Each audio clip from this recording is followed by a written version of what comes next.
আমি শুধুমাত্র আর একটা কথা বলেই এখানে আপনার পীর সাহেবকে ছেড়ে দিতে চাই। ছোট্ট একটা কথা ভাই, এই পীর সাহেবদের তো কারামত যা দেখেছেন দেবেন, সমস্ত পীরদের কারামত আজ থেকে 100 বছর আগেকার। কত বছর আগেকার?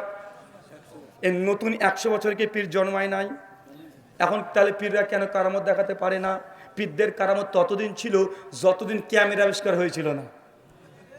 যখনই মানে এই ক্যামেরা আবিষ্কার হয়ে গেছে, পীরদের আর কোনো কারামত নাই। কারামত নাই বললে ভুল হবে, এখনো পীর সাহেব কারামত দেখায়। তবে কি কারামত জানেন? বলে তুমি জানো আমার পীর সাহেব তিনি এত বড় পীর। তো বাবা কি করেছে তোমার পীর? বলছে আমার পীর সাহেব 32 বছর গোসল করেনি। এখন হচ্ছে এই নতুন নতুন ক্যামেরা আবিষ্কার হওয়ার পরে এখনকার পীরদের কারামত 32 বছর গোসল করেনি। আমার পীর 14 বছর দাঁত মাজেনি। মানে আগেকার পীররা উঠতে পারতো, ওই পানির মধ্যে দিয়ে হেঁটে চলে যেতে পারতো, আগুনের মধ্যে দাঁড়িয়ে থাকতে পারতো। জীবনী তো পড়েন নাই? পড়েছেন। কিন্তু এখনকার পীরদের কারামত এগুলো নাই। এখন কে কতদিন দাঁত মাজেনি, কে কতদিন গোসল করেনি, এটা হচ্ছে এখনকার পীর সাহেবদের কারামত। তার মানে ডাল মে কুছ কালা হে नहीं बल्कि पूरा डाल ही काला है। তার মানে যে এর মধ্যে সামান্য কিছু না, মানে পুরোটাই পীর সাহেবদের নামে এগুলো জালিয়াতি করা হয়েছে। চলেন এর জন্য একটা হাদিসই যথেষ্ট। তার মানে আলোচ্য বিষয় থেকে বোঝা যাচ্ছে যে আমরা এমন কিছু আজকে ইবাদত তথা আমলের কথা জানবো, যে ইবাদত যে আমলগুলো করলে আপনি দুনিয়াতে এই আমলগুলো করতে থাকবেন, আর আল্লাহ সুবহানাহু ওয়া তাআলা আপনার জন্য জান্নাতে ঘর ফেরেশতাদেরকে দিয়ে তিনি নির্মাণ করতে শুরু করে দেবেন। কত ভাগ্যের বিষয় না ভাইজান এটা। চলেন আমরা এই বিষয়ে সংক্ষিপ্ত পরিসর আলোচনা করব। খুব লম্বা সময় ধরে আলোচনা শুনলে যে অনেক কিছু শিখতে পারবেন এমনটা নয়। আলোচনা হবে খুব সংক্ষিপ্ত। আল্লাহ নবীর বিশেষ একটা গুণ বৈশিষ্ট্য ছিল, তিনি অল্প কথা বলতেন। কি বলতেন? অল্প কথা বলতেন। কিন্তু এই অল্প কথার মধ্যেই একজন মানুষের জন্য যথেষ্ট কথাগুলো তিনি ছোট্ট এক বাক্যের মধ্যে বলে দিতেন। যেমন দেখেন সে মুসলিমের একটা হাদিস, কিতাবুল ইমানে 15 নম্বর হাদিসে আসছে, আল্লাহ নবীর কাছে একজন অপরিচিত সাহাবী এসে বলছেন, ইয়া রাসূলুল্লাহ, আমি সাধারণ মানুষ, বেশি ধর্মকর্ম বুঝি না, বেশি শিক্ষা অর্জন করিনি, তবে আমি জান্নাত যেতে চাই। কোথায় যেতে চাই? জান্নাত যেতে চাই। তো আমাকে এমন কিছু নসিহত করেন, এমন কিছু আমলের কথা জানিয়ে দেন যে আমলগুলো করলেই আমি সহজেই জান্নাত যেতে পারবো। আল্লাহ নবী চট করে তার এই আকাঙ্ক্ষা দেখেই শুনেই তিনি মুখ দিয়ে বলছেন, তাই যদি তোমার মনের বাসনা হয় তবে শুনে রাখো, এক আল্লাহর ইবাদত করবে, লা তুশরিক বিল্লাহ, কখনো আল্লাহর সঙ্গে শিরিক করবে না। 2, প্রত্যেকদিন 5 ওয়াক্ত সালাত যথা ওয়াক্তে আদায় করবে। 3, যদি তোমার ভাগ্যে রমজান মাস চলে আসে, আর কিছুদিন পর আসবে না, আর 10টা দিন অপেক্ষা করছে রমজান মাস যদি তোমার ভাগ্যে চলে আসে, তাহলে এই রমজান মাসকে কেন্দ্র করে পূর্ণ রমজান তুমি সিয়াম তথা রোজা পালন করবে। 4, যদি আল্লাহ তোমাকে রিজিকের পরিমাপ বেশি দিয়ে দেয়, একবার বাইতুল্লাহ মক্কায় গিয়ে হজ করে আসবে। 5, যদি সামর্থ্য থাকে তাহলে গরিব মিসকিনের জন্য তুমি যাকাত বন্টন করে দিবে। তোমার যদি অর্থ থাকে। মুসনাদে আহমদ হাদিস নাম্বার 21203 একটু শব্দ যুক্ত হয়েছে। আল্লাহ নবী বলছেন হালাল গ্রহণ করবে আর সর্বদা হারাম থেকে বেঁচে চলবে। কয়টা বলেছে আল্লাহ নবী? কয়টা? এখনই ভুলে গেছেন? টোটাল কয়টা? 6টা। যখনই আল্লাহ নবী এই কথাটা বলেছেন, তখন এই সাহাবী শুধু জাস্ট একটা কথাই বলেছেন, আল্লাহি ইয়া রাসূলুল্লাহ, আল্লাহর কসম আল্লাহ নবী, আপনি যা বললেন এর বেশিও করব না, কমও করব না। এই কথা বলে সাহাবী চলে যাচ্ছেন। আল্লাহ নবীর ওয়াজ শেষ, বক্তব্য শেষ, শ্রোতা চলে যাচ্ছে, নবীর ওয়াজ শেষ, মানে কথা বুঝতে পারেননি। দেখেন পৃথিবীর শ্রেষ্ঠ বক্তা তিনি বক্তব্য দিচ্ছেন। একজন মানুষ জান্নাত যেতে গেলে কি কি আমল করতে হবে, এই গোটা আলোচনা মনে হয় 1 মিনিটও হবে না। হবে? কথা বলেন। 1 মিনিটও হবে না। নবীর ওয়াজ শেষ, আলোচনা শেষ, শ্রোতা চলে যাচ্ছে। আল্লাহ নবী তার এই কথা শুনে যখন তিনি কসম করে বলছে, ইয়া রাসূলুল্লাহ যা বললেন এর বেশিও করব না, কমও করব না, এই কথা বলে চলে যাচ্ছে। আল্লাহ নবী খুশি হয়ে বাকি সাহাবীকে ডেকে বলছে, তোমরা জান্নাতি কাউকে দেখতে চাও? জান্নাতি? বাকি সাহাবীরা বলছে, ইয়া রাসূলুল্লাহ অবশ্যই, কে জান্নাত যাবে আমরা দেখতে চাই। নবী বলছে, ওই যে চলে গেল ওই ব্যক্তিকে দেখো, ওই ব্যক্তি যে কথা বলেছে যে বেশিও করব না, কমও করব না, এই কথার প্রতি যদি আমল করতে পারে জেনে রাখো ওই ব্যক্তি জান্নাত যাবে। ওয়াজ শেষ। এখন আমি চলে যাই। হ্যাঁ, আরে ভাই, পৃথিবীর শ্রেষ্ঠ বক্তা, যার উপরে কোরআন নাজিল হয়েছে, যিনি কথা বললে শরীয়ত হয়ে যায়, সেই সময়কার এই হাদিস আজকের জন্য কি প্রযোজ্য নয়? অবশ্যই প্রযোজ্য। কিন্তু আমরা অনেক শুনি, আমরা শুনতে অনেক চাই, কিন্তু আমরা আমল করতে চাই না। আর আমরা আহলে হাদিস সমাজে একটা সমস্যা খুব বিদ্যমান বেশি দেখা যায়, যে আমরা শুধু জোরে আমিন বলা, নামাজে রফলে দিন করা, 8 টাকার তারাবি পড়া, বুকের উপরে হাত বেঁধে নামাজ পড়া, আমরা মনে করছি এগুলোই ইসলাম। অনেক ক্ষেত্রে এগুলো নেই, আমাদের বেশি মাতামাতি আছে। কিন্তু ইবাদত, জিকির, আজকার, তাসবিহ, তাহলিল, কোরআন মাজিদ পাঠ করা, নফল সালাত আদায় করা, সুন্নাত আদায় করা, অনেক ক্ষেত্রে আমরা গাফেল আছি না নাই? এদিক দিয়ে আমাদের হানাফি ভাইরা এগিয়ে আছে। আপনি যতই মনে করেন না কেন, তারা সুন্নাত নামাজ বেশি পড়ে, নফল নামাজ বেশি পড়ে, জিকির আজকার, বিদাতি জিকির আজকার হলেও তারা বেশি করে কি করে না? ওরা করে, মানে ওরা ইবাদতে আমাদের চাইতে এগিয়ে আছে না নাই? কিন্তু ওই হাদিস যেটা পেশ করেছি, ইবাদত বেশি করলে সে ব্যক্তি যে জান্নাত যাবে এমনটা নয়। আল্লাহ সুবহানাহু ওয়া তাআলা বলছেন কোরআনুল কারীম সূরা মুলক 67 আয়াত নাম্বার 2, আল্লাযী খালাকাল মাউতা ওয়াল হায়াতা লিয়াবলুয়াকুম আইয়ুকুম আহসানু আমালা। আমি মানুষের মৃত্যু এবং জীবন সৃষ্টি করেছি। কেন সৃষ্টি করেছি? আল্লাহ বলছেন আমি তাদেরকে দেখতে চাই, পরীক্ষা নিতে চাই, তাদের মধ্যে কে সবচাইতে উত্তম আমল করে। কি আমল করে? আর ওই শব্দ হচ্ছে আহসানু আমালা, মানে বেটার, বেস্ট, একদম সুপারলেটিভ, সবচাইতে ভালো আমল কে করতে পারে, এটা পরীক্ষা। মানে কত আমল করবেন এটা পরীক্ষা না। আপনি কত রাকাত নামাজ পড়বেন এটা আল্লাহ পরীক্ষা করেন না। আপনি কত কোটি টাকা দান করছেন এই জন্য আল্লাহ আপনাকে সৃষ্টি করেনি। আপনি কতবার হজ করেছেন এই জন্য আল্লাহ আপনাকে সৃষ্টি করেনি। আপনি নামাজ কত রাকাত পড়েছেন এটা আল্লাহ দেখার জন্য সৃষ্টি করেনি। আল্লাহ সৃষ্টি করেছেন আহসানু আমালা, উত্তম আমল, ভালো আমল, দামি আমল কে করে এটা দেখার জন্য। রমাজান আসছে সামনে, মসজিদ দ্বন্দ্ব ঝামেলা লেগে যাবে। তারাবি 20 রাকাত না 8 টাকার, আছে না নাই? আপনি 20 পড়বেন না 20,000 রাকাত পড়বেন, এই মাসালার জবাব আমি দেব না। তবে আপনাকে একথা বলি, আপনি 20 টাকার তারাবি পড়েন না 40 টাকার পড়েন আর 8 টাকার তারাবি পড়েন, এর চেয়ে গুরুত্বপূর্ণ যে ইবাদত আপনি কতক্ষণ ধরে করছেন। এখন তারাবির নামাজ পড়তে পড়তে যে তাড়াতাড়ি না হয়ে যায়, মানে কোন মসজিদ আগে শেষ করতে পারে, আছে না নাই? আর আপনাদের এলাকার কমপক্ষে 40 থেকে 41 খানা আহলে হাদিস মসজিদ আছে, বা অন্যান্য সমাজে আমাদের হানাফি ভাইদের মসজিদ আছে। মানুষ দেখে যে কোন মসজিদে তাড়াতাড়ি তারাবির নামাজ শেষ হয়, ও 1 কিলোমিটার হলেও হেঁটে ওই মসজিদে তারাবিতে যায়, আছে না নাই? সুনান তিরমিজি কিয়ামুল লাইল হাদিস 806 সনদ হাসান, আল্লাহর নবীর জীবদ্দশাতে তিনি 3 দিন জামাতে তারাবি পড়েছে। কয় দিন? 3 দিন। আল্লাহ নবী জামাতে তারাবি পড়েছেন মাত্র 3 দিন। কত তারিখ? 21 রমাজান, 23 রমাজান, 25 রমাজান, 27 রমাজান, এই 3 দিন আল্লাহ নবী জামাতে তারাবি পড়েছেন। 3 দিনের তারাবি রাসূলের কেমন ছিল এটাও হাদিসে এসেছে। আল্লাহর নবীর ব্যাপারে সহিহুল বুখারী হাদিস 2011-তে আম্মা জান আয়েশা আর ওমর ইবনে খাত্তাব দুজনের রিওয়ায়াত সহিহ সনদে প্রমাণিত আছে যে আল্লাহ নবী 23 রমাজান যখন সালাত আদায় করলেন, রাতে 3 ভাগের একদম 1 ভাগ আল্লাহ নবী পড়েছেন, মানে কমপক্ষে 1.5 ঘন্টা। কত ঘন্টা? 25 রমাজান সাহাবীরা নবী তারাবি দেখে নামাজের প্রতি আগ্রহতে তারা মসজিদ পূর্ণ হয়ে গেছে। আল্লাহ 23 রমাজান যখন 25 রমাজান আসলেন মসজিদে, তিনি সালাত আদায় করালেন, গোটা মসজিদ কানায় কানায় একদম পূর্ণতা লাভ করেছে। আল্লাহ নবী সেই দিন তারাবি জামাতে নামাজ পড়েছেন প্রায় অর্ধরাত্রি। কত রাত্রি? মানে কমপক্ষে 3 ঘন্টা। কথা বুঝেননি মনে হয়? যখন 27 রমাজান আসলেন, নবী জামাতে তারাবি সালাত আদায় করাচ্ছেন, এত দীর্ঘক্ষণ সালাত আদায় করছেন, সাহাবীরা মনে মনে আশঙ্কা করছেন আজ মনে হয় সাহারি পাবো না, মনে হয় সাহারির আজান দিয়ে দিবে, মসজিদ থেকে গিয়ে সাহারি পাবো তো, এই টেনশনে সাহাবীরা আছে। মানে সাহারির ওয়াক্ত পর্যন্ত নবী ঠেকিয়ে দিয়েছেন তারাবির নামাজ। তো তারাবি মানে কি বুঝলাম? তারাবি মানে তাড়াতাড়ি। কি বুঝলেন?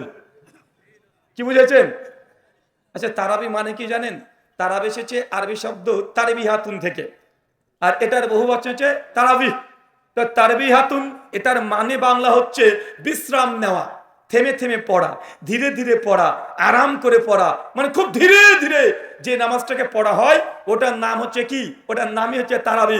মানে নামাজ যেটা পড়ছেন 2 রাকাত করে, এটার নাম তারাবি নয়। তারাবি ওইটা যে 2 রাকাত পড়লেন, আবার 2 রাকাত পড়লেন, মাঝখানে একটা গ্যাপ দিলেন, বিশ্রাম নিলেন, জিকির আজকার করবেন, একটু বিশ্রাম নেবেন, এই যে বিশ্রাম নিচ্ছেন 4 রাকাত পর, এটাকে বলা হয় তারাবি। কথা মনে বুঝতে পারেননি? আমাদের সমাজে তারাবি আছে না তাড়াতাড়ি আছে? তাহলে এই 20 রাকাত নামাজ পড়েন আর 40 রাকাত নামাজ পড়েন। আমি আমার এলাকার তারাবির নামাজের কোয়ালিটি আপনাকে বলি। প্রত্যেক বছরে বেশ লক্ষ্য করা যায়। আপনাদের বাংলাদেশে রমজান মাসে তো আমি থাকতে পারি না, তাই জানিও না বাংলাদেশের হালাত পরিস্থিতি কি। তবে আমি আমার এলাকার মসজিদের কথা বলি। 20 রাকাত তারাবি পড়ে, 8:15-তে মসজিদ থেকে আজান হয়, মুসল্লিরা মসজিদে চলে যায়, তারপরে গিয়ে 2 রাকাত আগে মসজিদে গিয়ে নামাজ পড়ে, তারপরে 2 রাকাত আবার সুন্নাত, 4 রাকাত সুন্নাত নামাজ পড়ে ঈশার, তারপর 4 রাকাত জামাতে ইমামের সঙ্গে ঈশার নামাজ পড়ে, এরপর 2 রাকাত আবার সুন্নাত নামাজ পড়ে, আবার 2 রাকাত নফল নামাজ পড়ে। এরপর ইমাম সাহেব বলে যে শোনেন, এখন তারাবি শুরু হবে, আপনারা দ্রুত নিয়াত করে নেন। মুসল্লিও রেডি, হ্যাঁ তারাবি রেডি, একদম জাল লুঙ্গি টুঙ্গি যা বাঁধার বেঁধে নিয়ে, যদি কাঁধে যদি কোনো চাদর থাকে নিচে রেখে দে, রেডি তো? হ্যাঁ রেডি, সবাই রেডি। মানে যে হুজুর একটু আগে 4 রাকাত আমাদেরকে এশার নামাজ পড়িয়েছে, কত চমৎকার করে, কত সুন্দর কিরাত করে, চমৎকার হবে, রুকু সিজদা সব ঠিক ছিল, চমৎকার করে পড়ায় কি পড়ায় না? যখন এশার নামাজ পড়াচ্ছে আল্লাহু আকবার, মানে তাকবীর দিতে 3 সেকেন্ড সময় নাই, নাই কি নাই না? তারপরে কমপক্ষে সানা, তাদের বানোয়াট নিয়াত সবগুলো নিয়ে আরো কমপক্ষে 30 সেকেন্ড সময় বিরতি দেয়, তারপরে চমৎকার কণ্ঠে আলহামদুলিল্লাহি রাব্বিল আলামিন, সুন্দর টান আছে না নাই? কিন্তু ঈশান নামাজ যখন শেষ, যখন ইমাম সাহেব বলে এবার হবে তারাবি, মানুষ রেডি। তারাবি মানে এখন রেডি হয়ে যাও, যা পারবা, যত স্পিড আছে 4-5 নাম্বার গিয়ারে দিয়ে এখন দাঁড়িয়ে থাকতে হবে, কারণ নামাজ হবে না, এখন শুধু কান ধরে উঠবস করা হবে। আছে না নাই কথা বলে? তারাবির নামাজ পড়ছে আল্লাহু আকবার, আলহামদুলিল্লাহ, আল্লাহু আকবার, সামি আল্লাহু লিমান হামিদা, আল্লাহু আকবার, আসসালামু আলাইকুম, আসসালামু আলাইকুম, আল্লাহুম্মা আমিন বিহাকে লা ইলাহা ইল্লাল্লাহ, শেষ। আছে না নাই? মানে 4 রাকাত করে তারাবি, কমপক্ষে 5 বার বৈঠক দিয়ে তারাবির সালাত আদায় করছে। 4 রাকাত পর একবার মাথায় হাত আর একবার ফ্রিতে মুনাজাত, কমপক্ষে 5 বার মুনাজাত করে এরপর বলছে এবার হবে বিতরের নামাজ।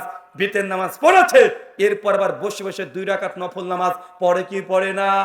মসজিদ ঢুকেছে 8:15 মসজিদের জামাত শেষে মানুষ মসজিদ থেকে বেরিয়ে যাচ্ছে 9:05 অথবা 10 মিনিটে, মানে 35 মিনিট সময় নামাজ পড়েছে 39 রাকাত। কি আপনাদের বাংলাদেশে এমন হয়? মানে 35 মিনিট সময় বা 40 মিনিট সময়ে 39 রাকাত নামাজ। আরে অনেক ক্ষেত্রে দেখা যায় আমরা ইয়াং, আমাদের বয়স বেশি না, কেবল 30-এর ঘরে পা দিয়েছি, কিন্তু যেসব চাচাদের বয়স 60, মানে 1 পা কবরে আর 1 পা কলার ছতরে, যখন তখন চলে যেতে পারে, এই চাচাদের তারাবির কি হালাত হয় বলেন তো? মানে ইমাম সাহেব এত জোরে তারাবির নামাজ পড়ে রুকু থেকে সিজদায় চলে যায়, চাচার মাজা ব্যাকা করতে করতে, মানে রুকুতে যেতে যেতে ইমাম সাহেবের উঠে ওর 1 সিজদা হয়ে যায়। আছে না না কথা বলেন ভাই? আমি যে গতিতে সালাত আদায় করতে পারবো, ওই 60-70 বছরের চাচারা জামাতে অত গতিতে পড়তে পারবে? অনেক সুন্দর করে মনের মতো নামাজ আদায় করবে, এটা নাম তারাবি। আল্লাহ দেখতে চাই আহসানু আমালা, উত্তম আমল, কত রাকাত নামাজ পড়ছেন এটা আল্লাহ চায় না, আপনি কতক্ষণ রুকুতে আছেন সিজদে আছেন, আল্লাহ এটাই চায়। কিন্তু আমরা বাঙালি তো, আমরা শর্টকাটে জান্নাত যেতে চাই, বেশি বেশি করে ভাবছি আমি জান্নাত চলে যাব। আছে না নাই?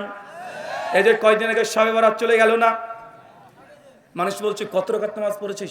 আমি 86 রাকাত পড়েছি। বাপরে বাপ, তুই কত পড়েছিস? বলছে আমি ভাই বেশি পারিনি, আর একবার তো 150 রাকাত পড়েছি, এবার মাত্র 120 রাকাত পড়েছি। ও ভাবছে যে 120 রাকাত নামাজ পড়লে আল্লাহ তার জান্নাতে একদম ঢুকিয়ে দেবে, এমন বিশ্বাস আছে না নাই? মানুষকে আমরা এখনো বিশ্বাস করাতে পারি নাই, বোঝাতেই পারি নাই। ভাই আহাসানু আমালা মানে কত কত বেশি আমল করলেন, এটা অনুবাদ নয়। আহাসানু আমালা মানে কতটুক সুন্দর করে আপনি ইবাদত করছেন, এটাই গুরুত্বপূর্ণ। একটা উদাহরণ দিই, বুঝতে পারবেন। আমার আছে 1 কোটি টাকা, এই চাচার আছে ধরেন মাত্র 1 লাখ টাকা, দুজনই দানের কম্পিটিশন করছি। এখন আমি 1 কোটি টাকা থেকে 10 লাখ টাকা দিয়ে দিয়েছি, আর চাচার 1 লাখ টাকা সম্পদ থেকে 50,000 টাকা দিয়ে দিয়েছি। এখন দান সংখ্যার দিক থেকে কার বেশি? আমি কত দিয়েছি? আমি 10 লাখ দিয়েছি। চাচার সম্পত্তি 1 লাখ, চাচা দিয়েছে মাত্র 10,000, সরি 50,000। এখন ইনি সংখ্যাতে কম না, কিন্তু নাকি কে বেশি হবে? কেন বেশি হবে? কারণ তার সম্পত্তি অর্ধেক দিয়ে দিয়েছে। কি করেছে? অর্ধেক। আর আমি কি দিয়েছি? আমি 10 ভাগের 1 ভাগ দিয়েছি। আল্লাহ সুবহানাহু ওয়া তাআলা পরিমাপ দেখে না, আল্লাহ কোয়ান্টিটি দেখে না, আল্লাহ দেখে যে আপনার সম্পত্তির কত পার্সেন্ট আপনি দান করেছেন, এটাই দেখে। কিন্তু বাঙালি মনে করছে যে না না না না, যত বেশি করা যাবে ততই ভালো। তার জন্য আমি বলেছিলাম, ভাইজান আপনাদের গ্রামে এলাকাতে জুমার নামাজ কত রাকাত পড়েন? কত রাকাত? 2 রাকাত পড়েন তো নাকি? আর প্রতিদিন জোহর কত রাকাত নামাজ পড়েন? 4 রাকাত। এখন নামাজ পড়া ভালো কাজ না খারাপ কাজ? নামাজ বেশি পড়া ভালো কাজ না ভালো কাজ? আগামী জুমা, কালকে জুমা না পরশু দিন? কালকে জুমা, আগামীকাল জুমা না? আগামীকাল জুমাতে ইমাম সাহেব যিনি আছেন তাকে বলে যাই, বলবেন যে বড় হুজুর ভারত থেকে এসেছে, এসে বলে গেছে আজকে 4 রাকাত নামাজ পড়াবো। কেউ নামাজ পড়বেন? কেন রে ভাই? নামাজ পড়া ভালো কাজ না? আরে প্রতিদিন তো জোহর 4 রাকাতে পড়েন, জুমার দিন 4 রাকাত পড়লে সমস্যা কোথায়? সমস্যা কোনো আছে? কেন সমস্যা আছে? আরে ভাই নামাজ তো নামাজ না, কথা বলেন, এটা নামাজ না? আরে প্রতিদিন তো 4 রাকাত পড়ছেন, তা 4 রাকাত প্রতিদিন যদি পড়েন, জুমার দিন 4 রাকাত পড়বেন, ক্ষতি কি? মনে রাখবেন, অনেক মানুষের মধ্যে এটা ভুল একটা ধারণা। আগে আপনাকে খণ্ডন করতে চাচ্ছি যে ইবাদত মানেই মন মতো যত বেশি করবেন তত বেশি নাকি, এই ধারণা ইসলামে নেই। এই ধারণা আছে হিন্দু, খ্রিস্টান, অন্য ধর্মে। এই জন্য তারা দেখবেন ঈশ্বরকে পাওয়ার জন্য তারা কি করে, ন্যাংটা হয়ে রাস্তাতে ঘুরে বেড়ায়। আছে না? আমাদের ভারতে গত মাসে জানুয়ারিতে উত্তরপ্রদেশ, ইউপি প্রায় 1 কোটি নাগা সাধু বুঝেন? ওদেরকে বলে দিগম্বর, মানে উলঙ্গ, একদম পুরোটাই ন্যাংটা, মানে জামা কাপড় প্যান্ট কিছুই নাই। আপনি ভাবেন না যে কিছু আবার আছে, কিছুই নেই। এটা হচ্ছে তাদের ধর্ম। ওরা গিয়ে স্নান করেছে আর বিশ্বাস করে নিয়েছে তারা যে এই যে এসে গঙ্গা স্নান করলাম, যতক্ষণ গুনাহ পাপ করেছে সব ধুয়ে চলে গেছে। কথা বুঝতে পারলেন না ভাইজান? তো এই সাধুত্ববাদ, দুনিয়াকে ত্যাগ করে দিয়ে শুধু ঈশ্বরের আরাধনা করা, দুনিয়াকে ত্যাগ করে দিয়ে শুধু ঈশ্বরের ভক্তি করা, এটা ইসলামে নাই। ইসলামে আছে এটা?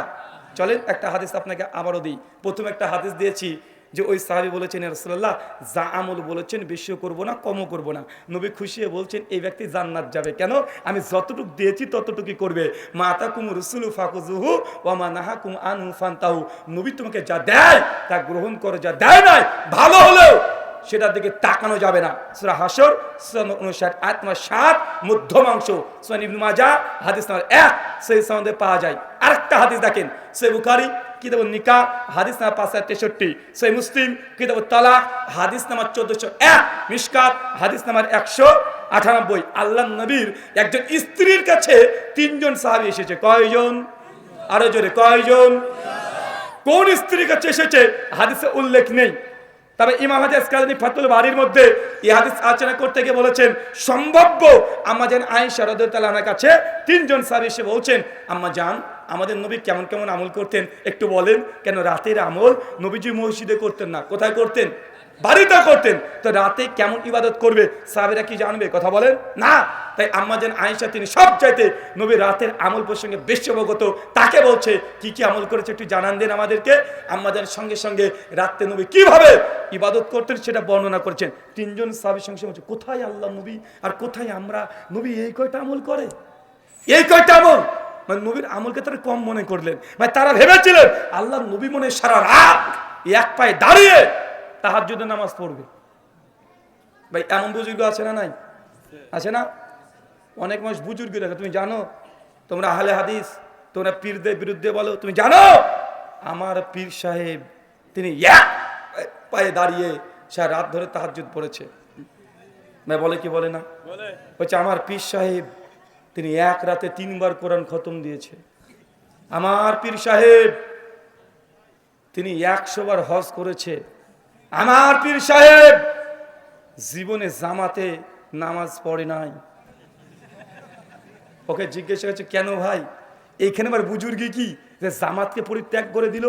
হচ্ছে আল্লাহ নবীর সহিহ মুসলিমের হাদিস 1112 নম্বর হাদিস জামাত অধ্যায়ের, যদি আজান পড়ে যায় নবী বলছেন তারপরে যারা মসজিদে যায় না, নবী আমার বলছেন আমার মনে হয় সে বাড়িতে গিয়ে আগুন দিয়ে দাও দাও করে জ্বালিয়ে পুড়ে ছাড়খাড় করে দিই।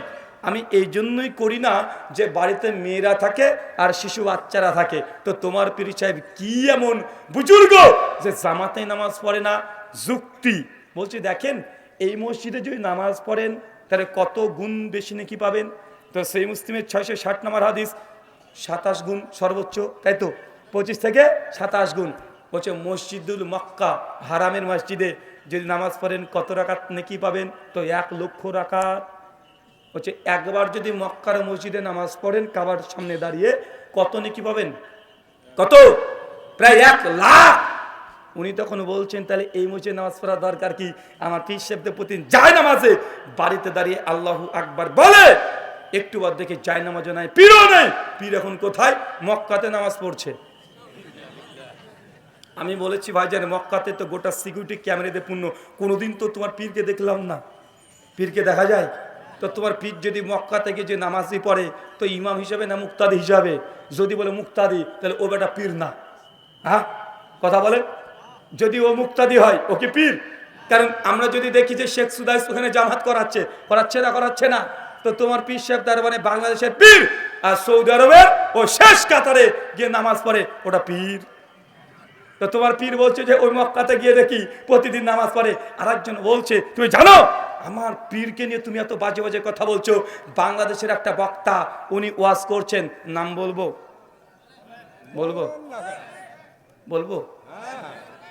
ওনার নাম শুনেই যেন ভয় লাগে। নাম হচ্ছে চরমোনাই।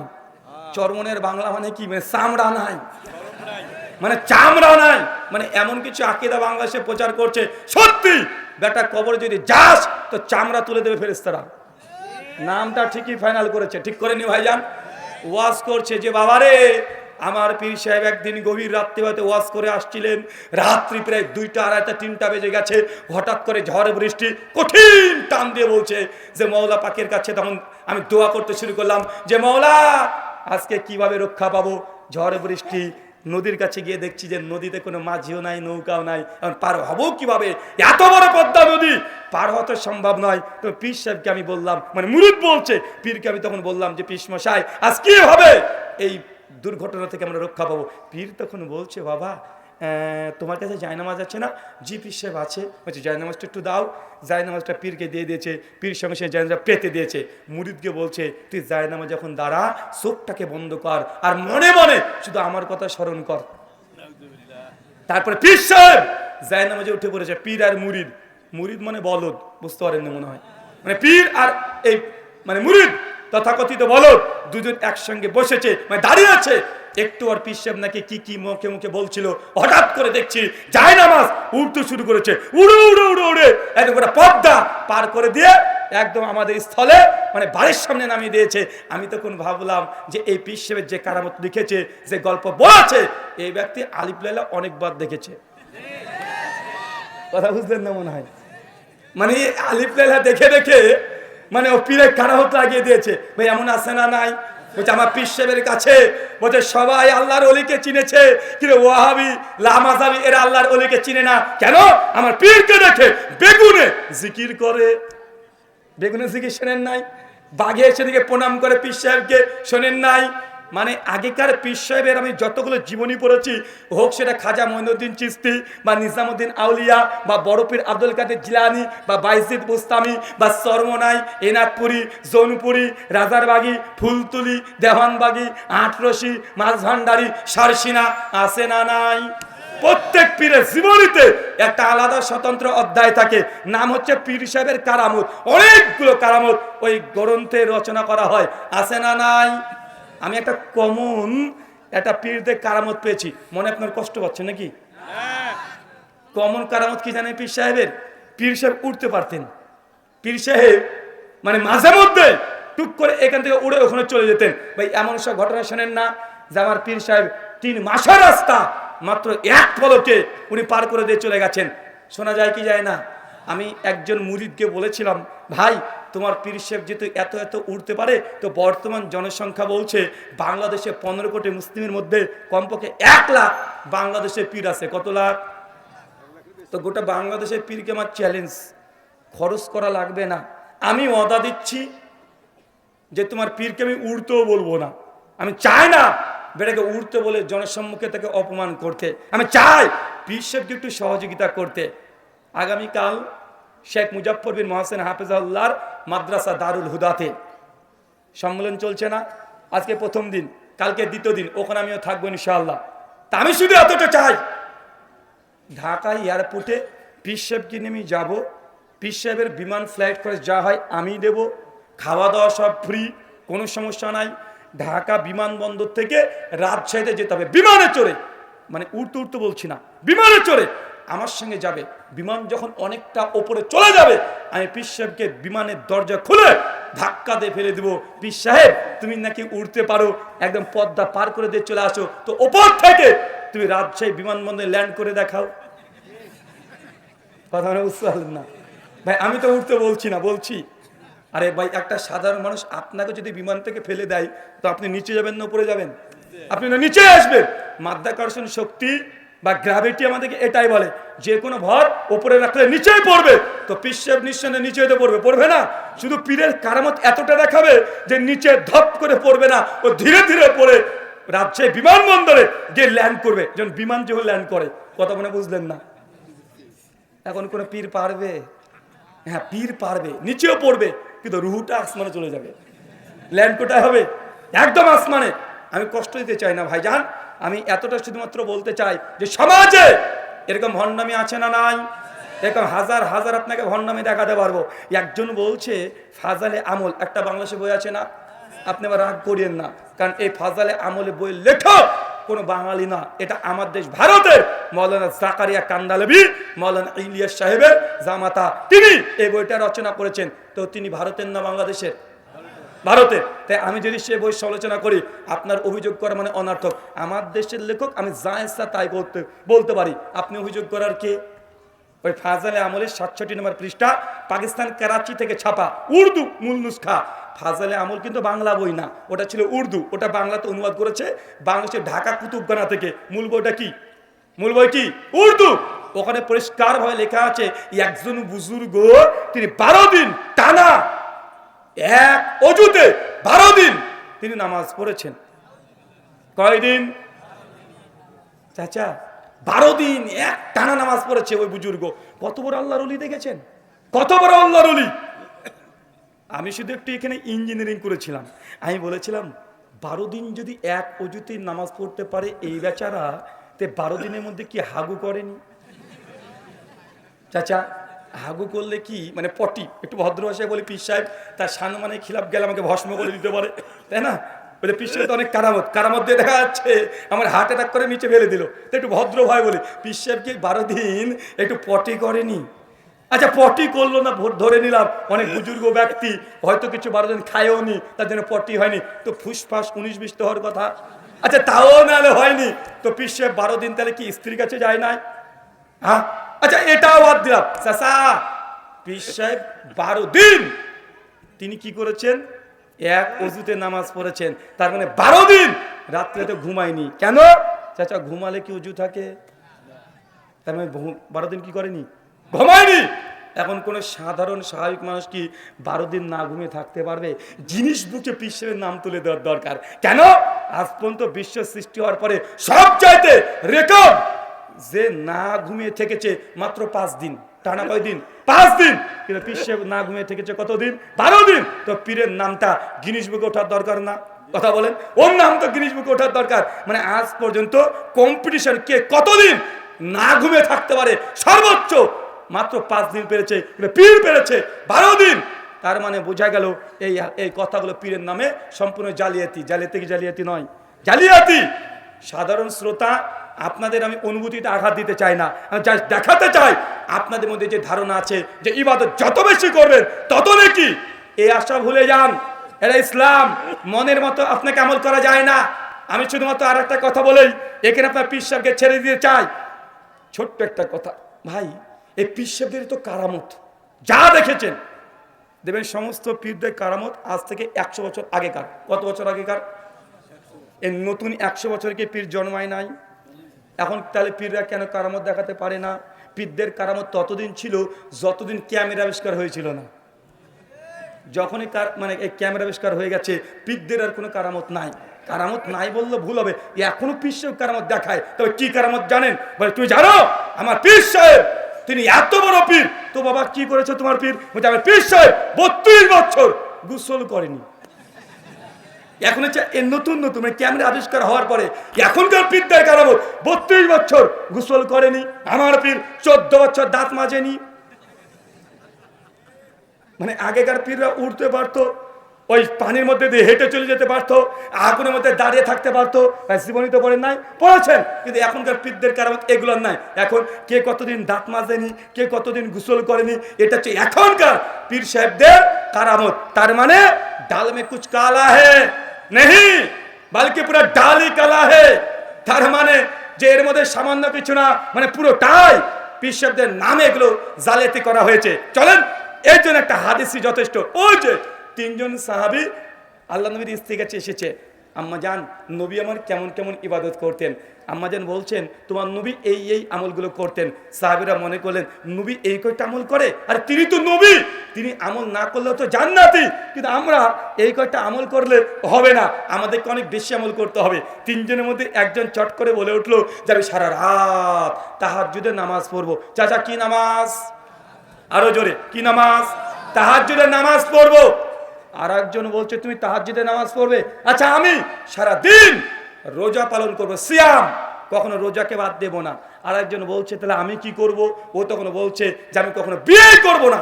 বিয়ে যদি করি বউকে সময় দিতে হবে, ছেলে পিলে হবে তাদেরকে সময় দিতে হবে, এই দুনিয়াতে তখন মেতে থাকবো, স্ত্রী সন্তানের ভালোবাসায় মেতে থাকবো, আল্লাহকে সময় দেওয়া যাবে না। অতএব আমি বিয়ে করব না, আমি একদম জীবন চিল্লা দিয়ে দেবো।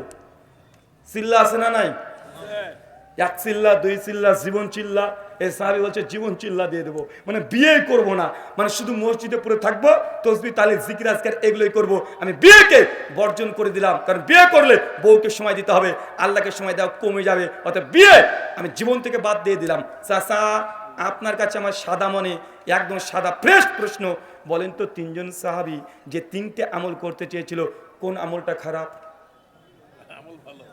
হ্যাঁ বলেন কোনটা খারাপ? সারা রাত তাহাজ্জুদ নামাজ পড়া ভালো না খারাপ? কথা বলে না। ভালো তো নাকি? আচ্ছা ও রোজা করবে, এটা ভালো না খারাপ? ও বিয়ে না করে সবসময় মসজিদে বসে থাকবে, ভালো না খারাপ? কিন্তু আল্লাহ নবীর কথাটা বেশ শোনেন, আপনি তো বললেন ভালো। সহিহ বুখারী ৫৬৩ শেষ অংশ হাদিসের আল্লাহ নবী বলছেন ফামান রাগিবান সুন্নতি ফালাইসা মিন্নি। শোনো, যারা আমার সুন্নাতের বিরুদ্ধাচরণ করবে তারা আমাদের দলভুক্ত না। আমি নবী রাত্রিতে তাহাজ্জুদের নামাজ পড়ি, আবার ঘুমিয়েও থাকি। আমি দিনে রোজা মাঝে মধ্যে রাখি, মাঝে মধ্যে রোজাকে ছেড়েও দিই। আমি বিয়েও করেছি, স্ত্রীকে সময়ও দিই। ফামান রাগিবান সুন্নতি ফালাইসা মিন্নি, যে আমার সুন্নাতে বিরুদ্ধাচরণ করবে সে আমার উম্মত নয়, উম্মত নয়। নবী তাকে উম্মত হিসাবে অস্বীকার করে দিয়েছে। চাচা তারা তো ভালো কাজ করতে চেয়েছে, কিন্তু আমার নবী বলছে তারা আমার উম্মত না। সমস্যা কোথায়? সমস্যা কোথায়? হ্যাঁ তাহাজ্জুদ নামাজ পড়া ভালো কাজ নয়? তাহাজ্জুদ নামাজ পড়া ভালো কাজ, কিন্তু বেশি পড়া ভালো নয়। না ঘুমিয়ে সারা রাত তাহাজ্জুদের নামাজ পড়বেন, এটা ভালো আমল নয়। আম্মা জান আয়েশা রাদিয়াল্লাহু তাআলা আনহা বলছেন, সহিহ বুখারী কিতাবুত তাহাজ্জুদ হাদিস নাম্বার 1160 1161, যে আল্লাহর নবী তাহাজ্জুদের নামাজ পড়তেন, পড়ার পরে যখন বেলাল আজান দিতেন তারপরে আল্লাহর নবী 2 রাকাত ফজরের সুন্নাত বাড়িতে পড়তেন, তারপর ডান কাত হয়ে তিনি ঘুমিয়ে যেতেন বা শুয়ে পড়তেন। আর আমি যদি জেগে থাকতাম আমার সঙ্গে গল্পে মেতে উঠতেন, একটু বা তিনি আমার সঙ্গে গল্প শেষ করে তিনি মসজিদে গিয়ে ফজরের সালাত আদায় করতেন। তার মানে আল্লাহর নবী রাত্রিতে তাহাজ্জুদ পড়তেন, আবার ঘুমাতেন, আবার নামাজ পড়তেন, আবার একটু ঘুমাতেন, স্ত্রীর সঙ্গে গল্প করতেন। কিন্তু আপনি বুজুর্গি দেখাতে গিয়ে সারা রাত এক পায়ে দাঁড়িয়ে তাহাজ্জুদের নামাজ পড়বেন, আপনি নেক আমল করলেন না। এই আমল দিয়ে আপনাকে জাহান্নামে যেতে হবে। কোথায় কথা বলেন? তার মানে আমল বেশি করলে কি হয় বুঝতে পারেননি মনে হয়। এটা সমস্যা কি জানেন? সমস্যা বেশি আমল করা না, সমস্যা আল্লাহ নবীকে ওভারটেক করা। কি করা? আল্লাহ নবীকে ওভারটেক করা। সূরা হুজরাত আয়াত নাম্বার 1 আল্লাহ বলছেন, ইয়া আইয়ুহাল্লাযিনা আমানু, হে বিশ্বাসীগণ, লা তুকাদ্দিমু, খবরদার তুমি আমার নবীর আগে এগিয়ে যাও না। নবী যে আমল করেনি তুই মাতব্বরি করে বেশি ইবাদত করতে যাবে না। আল্লাহ নবী যতটুকু করেছে তার পেছনে থাকতে হবে, বেশি করা যাবে না। আল্লাহ নবী রাতে ঘুমিয়েছেন, মুমিনের ঘুম এটা ইবাদত কি ইবাদত নয়? তা আপনি সারা রাত তাহাজ্জুদ পড়বেন, ইসলামে জায়েজ। ব্যতিক্রম একদিন দুই দিন কেউ নামাজ পড়তে পড়তে সারা রাত তাহাজ্জুদ পড়ছে, ঠিক আছে। কিন্তু কেউ যদি বলে মানে জীবনে রাতে ঘুমাবো না, শুধু তাহাজ্জুদের নামাজ পড়বো, এই আমলটা কি হবে? কথা বলেন কি হবে? এই আমলটার আমল হবে না, এই আমলটা হবে বেদাত। আর বিদাত হলে আপনার পরিণাম কোথায়? জাহান্নাম। আল্লাহ সুবহানাহু ওয়া তাআলা আমাদেরকে বোঝার তৌফিক দান করো। সেটা পড়ি আমিন। আলোচ্য বিষয়, যে আমলে জান্নাতে ঘর পাওয়া যায়। চাচা, 3 জন ব্যক্তি জীবিত থাকা অবস্থায় জান্নাতে ঘর পেয়ে গেছে। কয়জন? আরো জোরে, কয়জন? 3 জনের নাম বলতে কে কে পারবেন? হাত তোলেন। মেয়েরা শুনতে পাচ্ছে না? সমস্যা নেই, ওদের শোনার দরকার নেই, ওরা গল্প করুক, ওরা তো গল্প করবে, ছেড়ে দেন ওদেরকে। শোনেন, 3 জন ব্যক্তি জান্নাতে ঘর পেয়ে গেছে। কয়জন? এই 3 জন ব্যক্তির নাম বলতে পারবেন কেউ? যে পারবেন হাত তোলেন। কে পারবেন? চাচা পারবেন না? পারবেন। কয়জন বলেছি? মানে আল্লাহ নবী মেরাজে গিয়েছিলেন, 3 জনের ঘর জান্নাতে নবী দেখে এসেছেন। মেরাজ থেকে এসে বলছেন যে তোমাদের জান্নাতে ঘর আল্লাহ তৈরি করেছেন, দেখে এসেছি। ফেরেশতা জিবরিল দেখিয়ে দিয়েছেন, এটা হচ্ছে এই সাহাবীর ঘর, এটা এই সাহাবীর ঘর, এটা অমুকের ঘর। 3 জন। কোরআন হাদিসের ভান্ডার ঘেটে ঘেটে 3 জনের নাম পাওয়া যায় সহিহ সনদে। বলেন তো একজন। আপনি কি গুগল করে দেখছেন নাকি? হ্যাঁ, আপনি বন্ধ করেন, তাড়াতাড়ি বন্ধ রাখেন। ওটা দেখে দেখে বলছে, টুকলি সরাসরি দেখেছেন? ও আচ্ছা আচ্ছা, দেখে রাখেন, স্টেজ থেকে বলবেন না, কারণ স্টেজের সময় আলে বলে বসে আছে। সামনে যারা আছেন তারা কয়জন বলেছি বলতে পারবেন? যে পারবেন হাত তোলেন। আচ্ছা, আপনি পারবেন? দাঁড়ান তাড়াতাড়ি। শোনেন, যদি 1 মিনিট যদি বলতে পারেন, 300 টাকা দেব। কয় টাকা? চাচা আপনার শুনতে পাইনি? আরে অফার না নিয়ে চাচা আগে উত্তর দিয়েছে। 1 ঘন্টা পড়বে, তারপরে শুরু করবেন। যদি বলতে পারেন, যে বলবেন 300 টাকা দেব। বলেন। 1 আবু বকর সিদ্দিক, 2 ওমর ইবনুল খাত্তাব ফারুক আজম, 3 বেলাল বিন রাবাহ। মাশাআল্লাহ, আমার 300 টাকা বেঁচে গেছে। বসেন। আর কে বলতে পারবেন? 3 জন বললেই 300 টাকা দেওয়া হবে। আচ্ছা যান, 500 টাকা দেবো। অনেক রাত্রি পর্যন্ত আলোচনা শুনছেন, 500 টাকা। কে বলতে পারবেন? 3 জনের নাম। কিরে ভাই, পারবেন না? আর একটা চান্স নেন, 500 টাকার ব্যাপার। যান 700 টাকা। হ্যাঁ, আর বাড়াতে হবে। 3 জনের নাম, শুধু নাম বলতে হবে। কোথায় আছে বলার দরকার নেই, ওটা আমি বলে দেবো।